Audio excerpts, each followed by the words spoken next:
does it mean to wear a headscarf? Yeah, I love this question because, again, it reminds me of the whole concept of Allah, right? When I say Allah, that's very foreign to you, isn't it? You don't immediately think, oh, that's God, right? And now, again, when it comes to the headscarf, it's something that is almost, it's become a stereotype or a symbol that's used to represent, some kind of oppressive act that Islam does to women, right? If we just be open about it. But the funny thing is the covering of the hair or the head of a woman wasn't something that was invented or introduced by Islam. So, of course, the most obvious example would be Mother Mary, Christianity, who covered exactly the same way that we Muslim women do. And if you go to any traditional community that still exists in the world today, whether, that is an Orthodox Jewish community, my late Greek Orthodox grandmother always wore a veil on her head. And in Corinthians in the Bible, you'll find the veil being spoken about before entering the church. It is a concept. It is an identity, it is sort of a mark of dignity and a dress code for women that is eternal. It's not something that was introduced by Islam. So that's the first thing that is really important for me to point out, because it's a huge misconception. It's quite unfair, really, when people try to sort of grab onto the fact that, I guess, Muslims today have maintained their traditions and they've held on to traditions which other communities and societies have let go of, but most definitely existed in their communities and societies as well.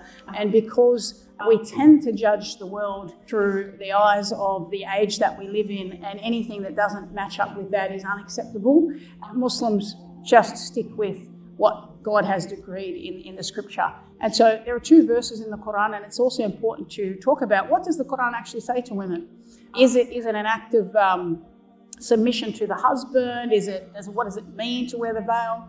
And it's interesting because when you actually look at the verses, for example, one of the verses says, tell the believing women to draw down their veils, over their adornment, so that they may be known and not harassed and not, be exploited sexually, for example.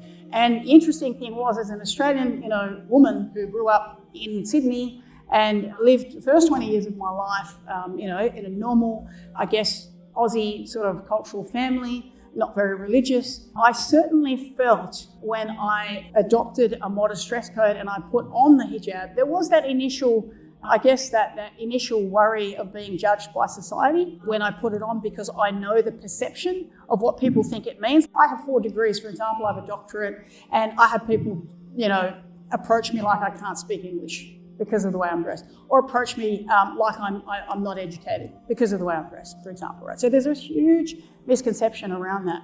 But I think the important things to say, and when it comes down to the experiential, which is one of the categories you've got on your paper, my lived experience as a female in Australia prior to adopting, the Islamic dress code was one that I felt that all of the value that was put upon me in society, or the way I was judged, was according to how I was dressed, and that had to conform to society's dictates as far as what was considered beautiful, acceptable. Now we've got it even worse than the era of the supermodels where I grew up, and the magazines. We've got Instagram and we've got social media that says, now we're making our girls so oppressed to the point where they're completely unhappy with everything about themselves that they have to have surgery and cosmetic surgery and breast implants and lip implants and false eyelashes. And for me, that is oppression.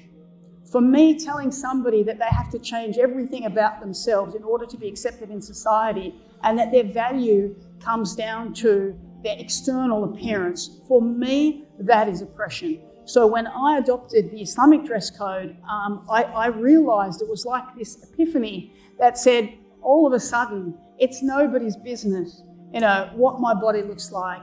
It's nobody's business what color hair I have, or what hairstyle I have, or how much money I've spent on this or that. I don't have to worry about these things. I'm a servant of God. I'm a servant of no man, of no creation of God, but of God. And God has given us this modest dress code for our own, as to ensure that we're not exploited because of our physical appearance, but it enables us to do absolutely everything in society. As I'm the leader of a school, for example, I've done my education, for example. The veil didn't limit me from doing that. You see my point? So for me, it was an absolute act of liberation to adopt the Islamic dress code and understand its value and its place and its purpose, rather than, I guess, the common perception that it's the exact opposite of that.